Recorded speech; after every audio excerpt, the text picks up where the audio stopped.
Hello দর্শক, আসসালামু আলাইকুম। আশা করি সকলেই ভালো আছেন।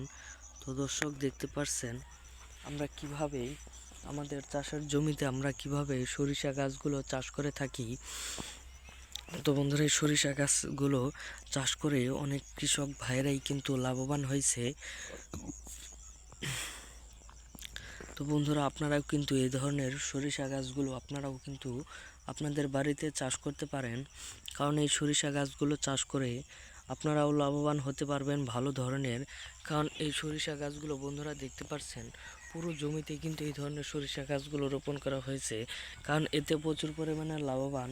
কারণ আপনাদের ধানের ফসল শেষ হওয়ার পরই আপনাদের এই সরিষা গাছগুলো রোপণ করতে হবে। তো বন্ধুরা, এই যে দেখতে পাচ্ছেন, এই যে দানার মতো দেখতে পাচ্ছেন, তো বন্ধুরা এই সরিষা গাছের ভেতরেই এই যে বন্ধুরা দেখতে পাচ্ছেন এই যে দানার মতো হয়ে গেছে। তো বন্ধুরা, এইগুলাই হচ্ছে সরিষা। তো বন্ধুরা, এই যে সরিষাগুলো এইগুলো যখন পাকার পরে কালো কালো হয়ে যায়, তখন এই সরিষাগুলো মেশিনের মাধ্যমে ভাঙানোর পরে এইগুলো আমরা সরিষার তেল তৈরি করে থাকি।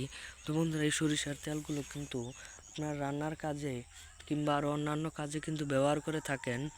তো বন্ধুরা, এইগুলো ব্যবহার করে আপনারা কিন্তু ভালো ধরনের লাভবান হতে পারবেন, এবং অবশ্যই আপনাদের বাড়ির পাশেও আপনারা এই সরিষা গাছগুলো ভালোভাবে চাষ করতে পারেন।